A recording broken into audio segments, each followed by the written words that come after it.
এই মেডিচিনটো ইউটেৰাইন প্ৰলেপছ বা মহিলাৰ যদি গৰ্ভাশয়টো কি হয় পেচাবৰ ৰাস্তাৰে তলৰ ফালে নামি আহে সেই সমস্যাটো দূৰ কৰিব পাৰে। চাওক, এই সমস্যাটো বয়সীয়াল মহিলা মানুহৰ ক্ষেত্ৰত কিন্তু খুব কমনলি দেখা দিয়ে। এই সমস্যাটো সেইবোৰ মহিলাৰ ক্ষেত্ৰত বেছিকৈ দেখা দিয়ে যাৰ আগতে 2-4জন কি হৈছে নৰ্মেল ডেলিভাৰী হৈছে। তাৰ লগতে যদি মহিলাজনৰ পেলভিক মাসেলছটো কি থাকে দুৰ্বল থাকে, অৰ্থাৎ তলপেটৰ মাংসপেশীখিনি আচলতে কি হয় তলপেটৰ যিখিনি মাংসপেশী আছে আৰু তাত কিছুমান লিগামেণ্ট আছে, সেই লিগামেণ্টবোৰে কি কৰে গৰ্ভাশয়টোক নিজৰ পজিশ্যনত বা নিজৰ জেগাত ধৰি ৰাখে। সেই লিগামেণ্ট বা সেই মাংসপেশীবোৰ যদি কি হয় বয়সৰ লগে লগে দুৰ্বল হৈ যায়, তেনেহ'লে কি হ'ব ধৰে প্ৰথমতে মহিলাসকলে তলপেটটো অলপমান ভাৰী ভাৰী বা গধুৰ অনুভৱ কৰে।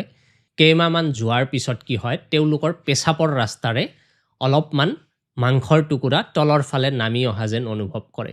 ইয়াৰ ডিগ্ৰী থাকে, সিভিয়াৰ ডিগ্ৰীও হৈ যায়, কিছুমানৰ একেবাৰে বাহিৰৰ ফালে ওলাইও আহে।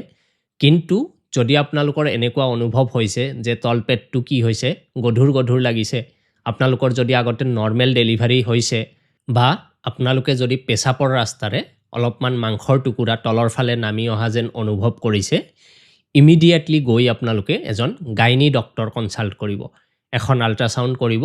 তাৰপিছত যদি আপোনালোকৰ ইউটেৰাইন প্ৰলেপছ তাতে ডায়েগনচিছ হয়, তাৰ কাৰণে ইমিডিয়েট ট্ৰিটমেণ্ট ষ্টাৰ্ট কৰিব।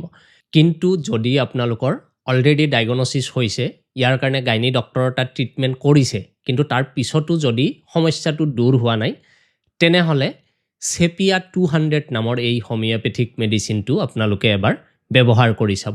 এই মেডিচিনটো আপোনালোকে আপোনালোকৰ ওচৰৰ যিজন BHMS ডক্টৰ আছে তেখেতৰ চেম্বাৰত গৈ তেখেতৰ লগত আলোচনা কৰি তেখেতে বনাই দিয়া ড'জ হিচাপে ব্যৱহাৰ কৰিব। হোপফুলি জাষ্ট এটা মেডিচিনতে আপোনালোকৰ সমস্যাটো দূৰ হৈ যাব। মোৰ চেম্বাৰ ধুবুৰী জিলাৰ চাপৰ টাউনত। যদি চাপৰ টাউনলৈকে অহাটো আপোনালোকৰ কাৰণে সম্ভৱ হয়, তেনেহ'লে এই স্ক্ৰীনত দিয়া নম্বৰটোত হোৱাটছএপ কৰি আপোনালোকে মোৰ চেম্বাৰটো এনেকুৱা ধৰণৰ সমস্যাৰ চিকিৎসাৰ কাৰণে আহিব পাৰিব।